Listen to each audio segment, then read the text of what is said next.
I'd now like to bring up the tech people, the people that make it happen, the customer experience people. Customer experience and hotel tech in 2022, and Brett made a very, very important point. There's so much tech out there. So please welcome to the stage Brendon, Granger, Director Hotels, Guest Rooms, Tech Specialist for Technology for Hotels. Howard Phung, who's the GM Data, Tech Hotels for Events Hospitality, Rydges QT. We've got Nick Ellis, Innovation Manager for Spices Retreats, Innovation Manager. We have to talk a little bit more about that. John Saadie, CEO of OrderUp, that fantastic app you can order. And Dan, the IT Systems Project Manager from Ovolo Hotels, please. And as I said, we'll get some drinks in here, so we can all have a few drinks and get drunk. So yeah, John, thank you. Thank you very much, Adrian. Thank you everybody for hanging around. Howard said to me, we're on last, and I said, Howard, they always save the best to last, don't worry. So I think we are all self-confessed geeks. I think I can say that. Can I, guys? We've heard a lot about the pandemic today. I don't want to harp on about it, but it certainly changed everybody, every company, every industry, and ours in particular. But I think, as I said on the last panel, with adversity comes opportunity, and there are some good lessons. We've also heard today that technology's progressed dramatically as a result of the pandemic, and I think it was McKinsey that said, we've leaped ahead digitally at least 7 years. So we are now dealing with customers who are much more tech savvy than they were 2 years ago. They're also demanding of technology. So I think this is a really important session. So without further ado, I'll open up to the panel. So anyone on the panel, please go first. How have customer expectations changed as a result of the pandemic? Generally, I think which is great to see, is that people are far more ready to adopt and to take up technology. So you see everything from QR code, the best thing COVID did was that it brought the QR code out of retirement, but it just educated everyone into that it was acceptable to go to a 5-star hotel and use an app sitting by the pool, whereas previously, you would have thought, well, is that the level of service that I'm paying for, those kind of things. So it was really good that it broadened the public's mind to what was possible. Just to add Nick's point, the hygiene's come to the heart of mind of our customers. So we've ran quite a number of pilots, and I could comfortably say the app is back. The adoption is phenomenal. The key is really just to provide purpose and a turnkey service. So if you provide an app, it's got to do everything. It's got to do ordering, room service, housekeeping requests, and digital compendium. If you provide a half solution, you may not get the adoption you need. So it really depends on what the customer wants and the brand profile, but it's certainly shifted our customers' experience.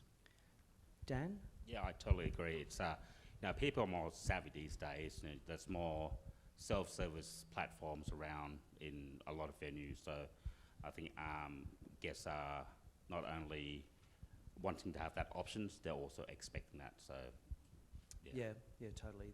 You're right. There's expectation there. John, as a vendor providing technology to the hotels, what have you seen from a guest expectation point of view?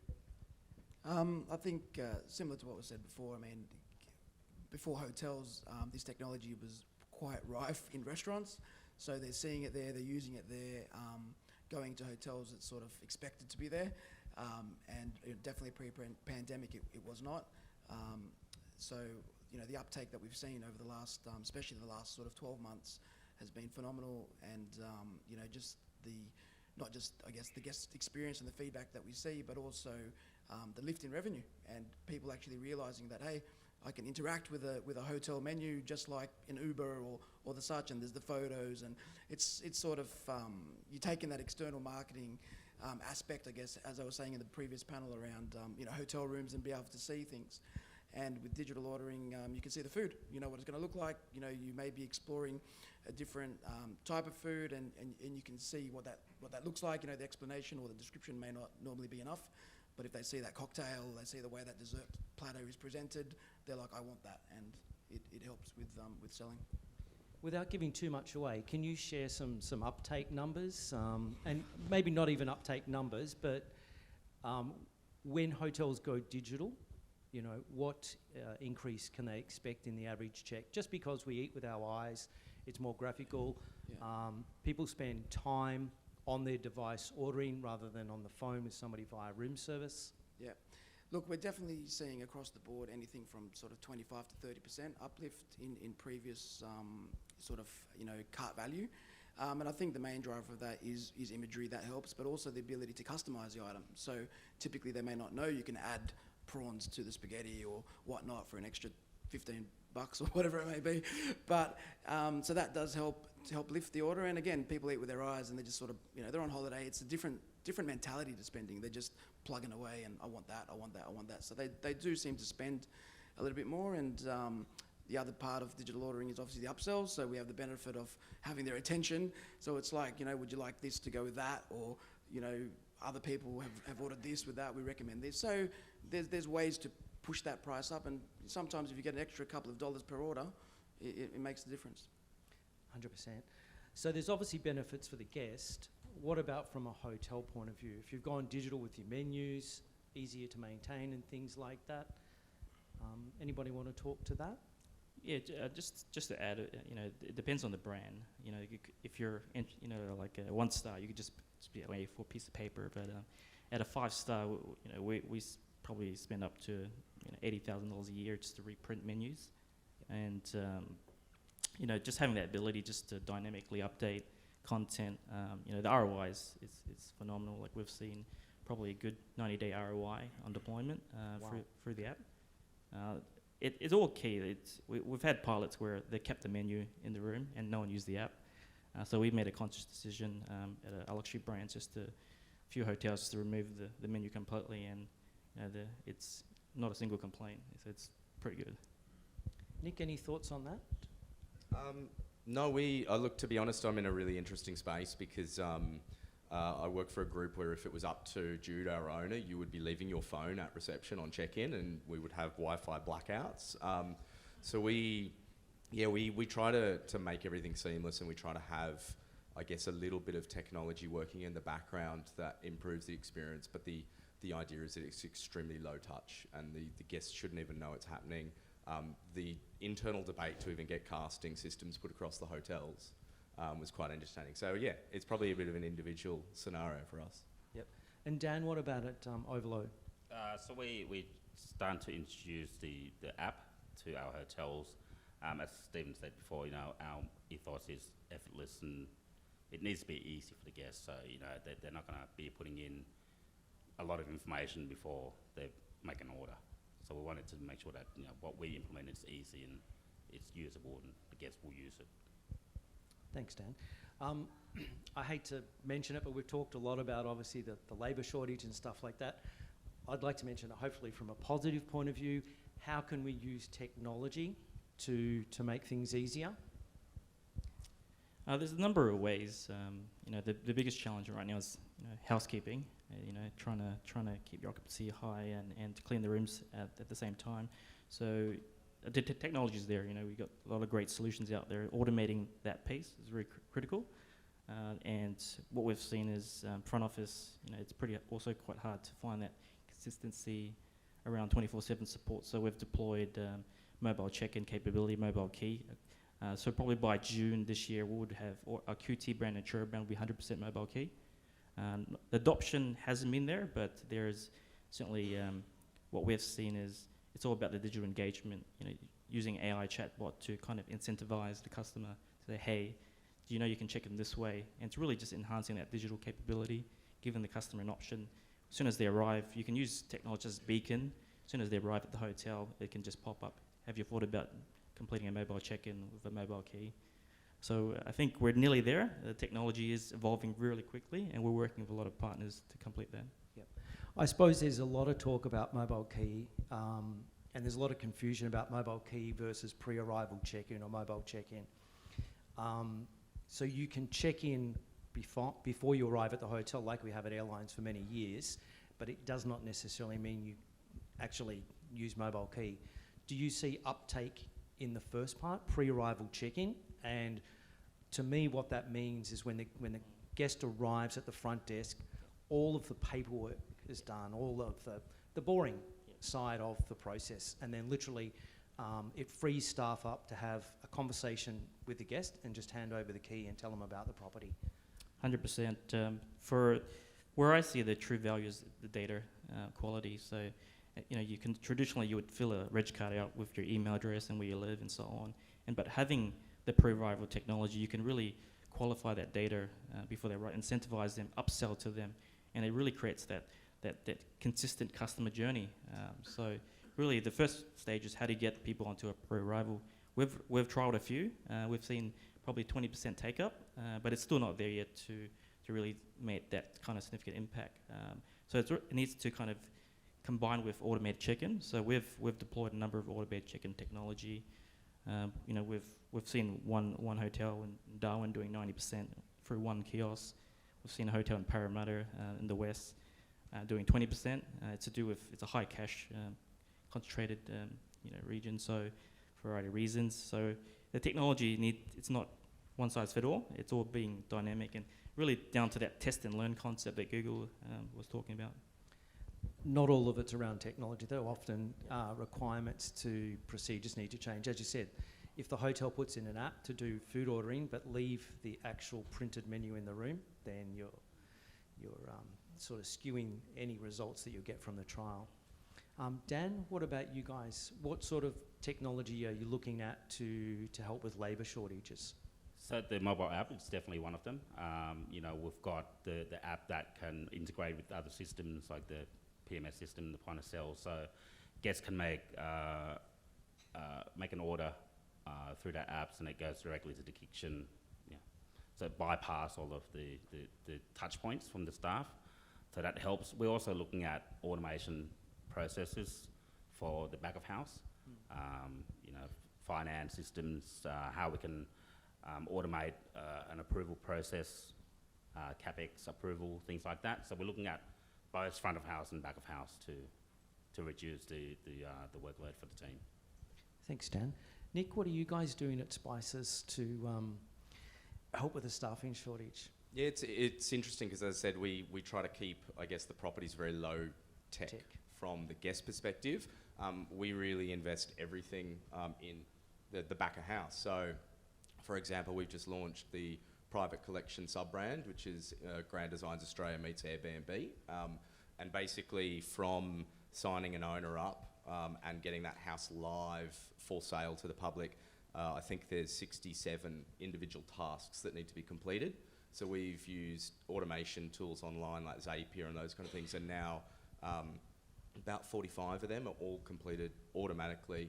It means that over the course of the year, we forecasted that saved about 2,200 hours of labour. So it's looking at those kind of things. We use a highly connected PMS. We've been able to build functionality for the PMS. So we've been very fortunate that the properties are operating at past 95% for 18 months straight, basically. We built our own automated waitlist system, basically by when a guest inquires about a property and it is full, we can add an inquiry booking into the system, and then what we do is whenever a guest cancels and there's a date match against an existing inquiry, within 60 seconds that information is passed on to our reservations team and they've called the guest. So we've seen about 70k a month purely from refilling cancelled rooms within 10 minutes of cancellation. Wow, okay.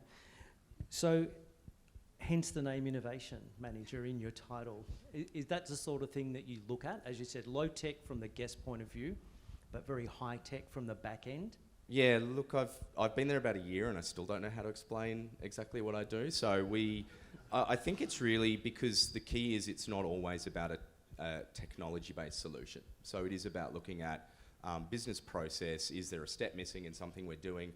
Yes, to be honest, 80% of the time there may be a piece of technology that'll alleviate something.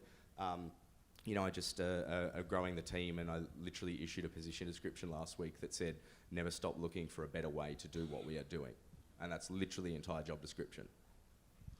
Very good point. Well, I know your background is, you were with Accor and you helped open the Tribe Hotels, and you were with Ovolo as well, and you took Ovolo Inchcombe to the #1 spot. Is there a link between innovation and achieving those results?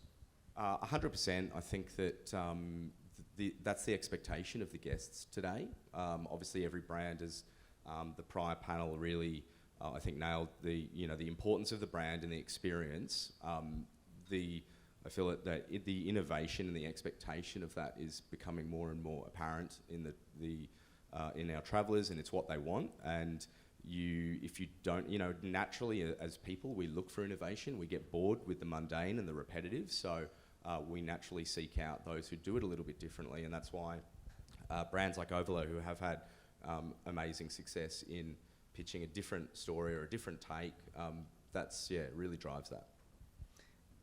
Thank you, Nick. Howard, I'm going to open this question up to everyone on the panel, but what sort of business challenges are you looking at addressing with technology in 2022? The number one is really having data that's useful, insights. The reason why we're going full digital in many areas, from the guest room to the booking engine, is all about driving that customer behaviour and also anticipating demand. That's kind of bridging that all together, the end-to-end customer journey. Like we could shift from lockdown and then suddenly your whole market segment's changed. So just really, for the first time, we're looking at how can we bridge the customer experience with the demand together through data insights. We've invested quite heavily on a number of dashboard technologies, data analytics tools, and really just using the AI technology available to help segment and kind of contextualize that data where it's useful. So you hear about the word CRM, but it's kind of conversing into a CDP now. We've got a customer profile. It's 360 now. What's the behaviours? Where are they shopping? There's a lot of data you can pull different sources from, like Google's travel's got a lot of analytics that we pull, and just kind of understanding the behaviour. And then the second piece is around automation. Things that we're looking at is how can we personalise the booking experience from a digital point of view, bring loyalty. So we have probably a good 80% on brand.com that would convert to our loyalty program, simply because of the price difference. And the second is about how easy it is to join. Like you could join our PGR in the booking engine within 10 seconds and continue on your booking journey. So it's all about taking away the pain points of the whole journey. Yeah, really good point. Removing that friction. Nick, what about Spices? Yeah, again, generally everything we do, it's about the employee experience for us. It's about using the automation, being smarter in the way we do things, which just, I think the common topic, of course, is about labour shortages. And I think it's a great opportunity for the industry because it will force us all to treat our people better and to grow the experience and look at it from their eyes and become that employer of choice. And so that's why we invest heavily on how do we automate the mundane tasks, how do we remove the pain that the employees are having when we're spending 5 hours a week compiling a report that only 3 people are going to read. So everything we really do is focused around that employee experience. Excellent. Dan, what about? I think I work with Nick. We're doing exactly the same thing. So we want to automate the processes for our team to make sure that their life is easier when they're at work. The back of house we want to make sure that whatever we put in now, it integrates and it works seamlessly. So no one wants to check into a hotel where the receptionist is just staring at the screen because I can't figure out how to use the system. Exactly right. The days of having the receptionist look at the screen, I think, are gone. You want that eye contact. We don't do check-in. Yep. We actually never have. So it was interesting when I arrived at Spices and sold them the system they were using now. I'm like, oh, it's got check-in kiosks. You don't, all that kind of. They're like, oh, we don't do that. We just pre-key everyone. We hand out a key on arrival. We trust our guests. That's good. John, obviously from a vendor point of view, what technologies are you working on this year? We've recently, expanded into digital compendium. So a lot of properties are still either have the old compendium Printed there, compendiums, or even worse, on screen with the remote. Yep. So we're trying to make it, again, one touch, one QR code. So we're now going in and, promoting to properties, you should own your QR code, right? Instead of changing vendors and having multiple QR codes, we're giving solutions now where it's one QR code that they can link off to multiple providers, be that, tours, entertainment, ordering, booking a restaurant in the property, and that. And I don't want to freak anyone out, but we're starting to explore some digital currencies, NFTs, how they're used for private dining. It's, like I said, exploration. It's nothing real yet, but I think if you ignore it, it's also probably not a good thing, but to explore it and just see where it's headed. And I know the next generation coming up, that's what they're used to, that's what they're dealing with, and they're going to be the future guests. So it's important to explore how that can fit into that world. Perfect. That's a great segue into my next question, which is what technologies are you looking at, 2023 and beyond? Yeah. Anything above digital currencies, NFTs? Yeah, I think loyalty, there's a lot of room for improvement there. And again, there's how do you define loyalty? There's different types. As I think it was Ovolo was saying before, it's not necessarily about points, and there are other ways to earn loyalty, and it can be just from a good experience. I know for a fact I am when I travel. I'm not big on loyalty programs, but I'm loyal to properties that I know treat me well. I feel good. They, Mr. Saadie, thank you for coming, or you can have a late checkout, just because you've been here before. Like that forms a loyalty with me without a system, right? So I think technology has a way to help, but sometimes you don't need tech for core human loyalty. Yep. So I think like I said, we're exploring a lot of things. I try to humanize a lot of the stuff that we do and not make it just about tech, even though we are quite techie. I think outside of the things I've said before, I think improving ordering, improving integrations, it's a nightmare. So many different PMSs out there, so many different point of sale systems out there, and not just domestically but also globally. So they're all catching up. Everyone's playing catch up at the moment. COVID really kicked everyone in the butt, and innovation is being forced upon us all.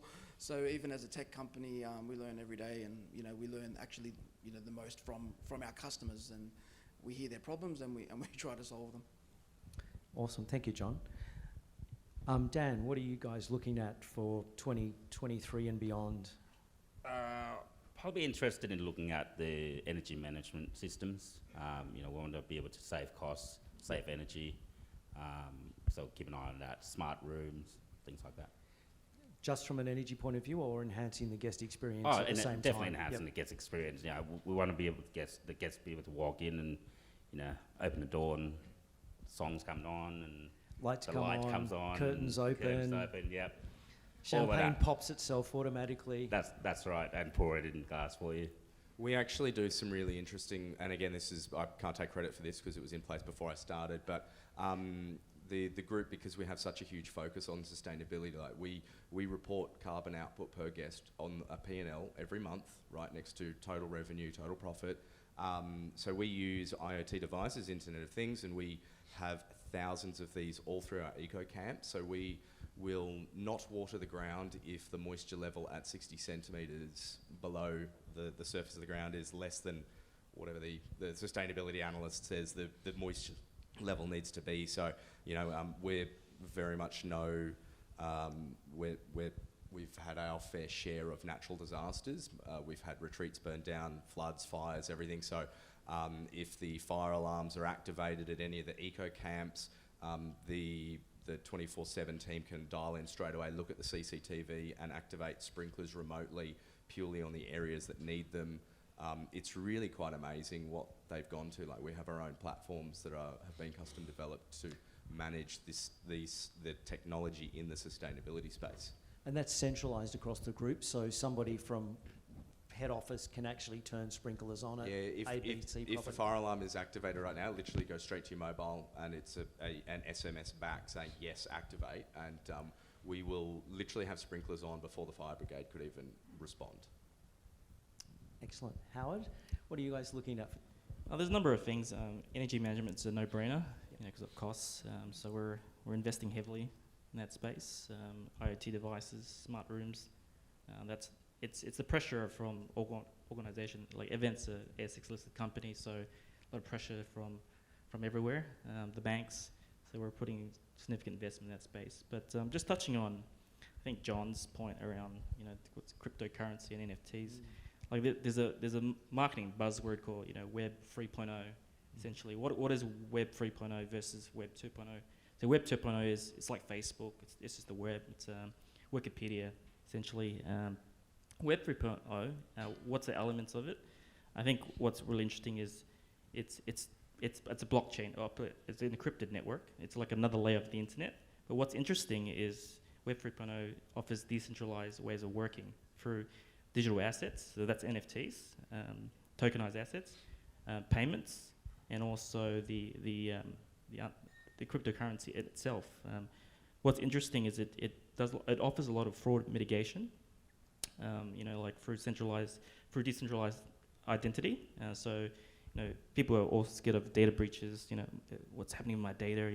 Are they holding too much data? And I think Web 3.0 will solve a lot of these issues, and we're really interested in integrating with the platform that brings it along.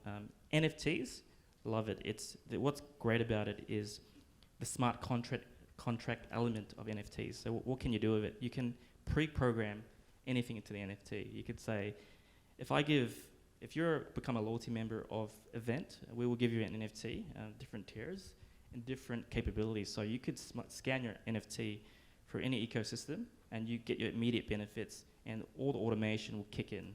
So you don't need to talk to the front desk. You get a free drink, you get a free room upgrade. So we see an opportunity there. If your profile becomes an NFT, you can log in for your identity, activate your NFT, and then boom, your favorite room type, all your perks all kick in. So there's a huge opportunity there. And what's the time frame on Web 3.0 and NFTs, do you think, realistically? There's a few stages. There's quite a few mature products already out there in the States that we're watching very closely. You see a lot of cinemas that's adopting it right now. The first part is payments. We saw the other day that one of the largest petrol companies in Adelaide has adopted payments for cryptocurrency. So the first step is to accept things like Bitcoin and so on. The reality is, it's a $2 trillion market cap now, cryptocurrency. So we can't shy away from that market. And the second part is really down to having fully digital infrastructure. You can't have legacy infrastructure on the ground. Go full SaaS and having open API. So when it does come, that integration layer becomes very simple, through identity, through payments, and most importantly, NFT. Because, what if you could sell your loyalty membership, we see people paying $200 million for a rock. So what if I could sell my loyalty membership to you for $2,000? I probably would, So there's a lot of great benefits there. Nick, did you have some comments there, or? No, I was actually just mentally visioning, trying to explain to my owner what an NFT was. Good point. Just on that, we'll stay with you, Howard. If Jane Hastings said to you, Howard, you've got $1 million and 2 years and free reign, knock your socks off, but you must improve the guest experience, what would you focus on? The key focus, I would say that it's quite immediate, is around just the smarts around everything. Things like point of sale and the PMS. The revenue management system can really interconnect with the POS, all your digital capability, and just investing algorithmically. If that beef burger is high demand, like an Uber ride, can the burger be double the price, or 20% the price? So I think there's a great opportunity to really bridge AI for revenue generation. I think that's the first focus. Even your hotel booking, dynamic rates. If your AI engine is powerful enough, you could be, obviously connected through a lot of cool stuff like OTA insights and so on. Why not jack up that rate in real time in 20% up? Just like, it's not that you're about to lose out on that room, free rooms left. If your AI is quick enough, you can increase that rate pretty quickly. Not, rely on integration, slow integration, and so on. So it's all about speed to market nowadays. It's all about surfacing your systems into a modern infrastructure. Thank you, Howard. And Nick, what if Jude said you've got $1 million? How would you wow the guest? Maybe not with technology, or maybe it's... Well, I love everything Howard said, but I would spend every last dollar on the staff, and I would buy them lunch every day, and create an environment for the team. And yeah, I think it was Marriott who coined the phrase, you treat your team well, and they'll pay it back to the guests. So that's probably what Jude would do anyway. Fantastic. I know Richard Branson said, you look after your staff look after your guests, and they look after return on investment to your shareholders. And Dan, same with you. What if Dave says, Dan, he won't. Well, I can't say I'm not going to look after staff now, right? No, well, looking after staff is a big one, because I heard Girish actually say, Girish, the founder of Ovolo, say that one of the things that he learned as a result of COVID, that equal measure needs to be given to both guests and staff. It's no longer, we should focus on the guest first and foremost, and I think you guys have reiterated that really well today. Yeah, so Stephen's mentioned that with the retention of staff during COVID, that was great. So, we're seeing the team back stronger than ever. For me, from the tech side, it's probably, we've got quite some dated technology in our hotels. Some of our hotels are old. The focus, I saw ASA in here somewhere, would probably try to get the locks up to date, upgrading the technology there. So it's moving forward. We'll be like the events team where we can have mobile check-in, mobile key, NFTs, and selling NFTs, loyalty programs. Yeah, that's it. Enhanced AI. John, what if your VC said, John, you've got $1 million, knock your socks off? How would you wow hotel guests? I couldn't. You couldn't, okay. Have you tried to hire engineers lately? Forget it. $1 million might get me 2 for a year. So if anyone's got children, no more lawyers, no more doctors, just developers, engineers. They're like 25 and starting on 300 grand. It's a whole new world. So no, sorry, $1 million will get me nowhere. All right, that's fine. Just we'll have to up the price for you. Just as we wrap up then, we're getting the wind up. One last final question to each of the panellists. Obviously, we want to add value. If there was one piece of technology advice that you'd like people to take home with them and implement, what would that be? Probably, John sitting right there, QR code, ordering solution. It's a no-brainer. Open API. Yep. I think just getting the foundation right, your core systems, make sure that's right for you, and everything connects together. So just make sure it's all seamless and it's easy to use for the guests. Thank you, Dan. John? I think, as a guest, I would advise hotel operators to think as a guest, be a guest, and I think implement things that you would like as a guest. And I think technology, like we said, we all use it. I'm sure through the pandemic, everybody ordered Uber and ordered home delivered food. We know how convenient it is. We know how expensive it is. So eating in hotels is just as expensive, so you're used to that. And yeah, I think implement things that make sense, and not all technology makes sense. And again, I'm techie and I don't like it all. I don't necessarily like going into a fine dining restaurant and ordering off my phone. I think there's an experience element that needs to be there.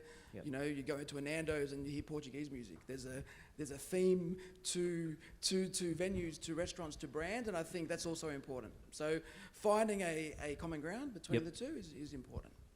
Fantastic. Thank you very much, everyone, and I'd love to thank my panel. Thank you. Thank you.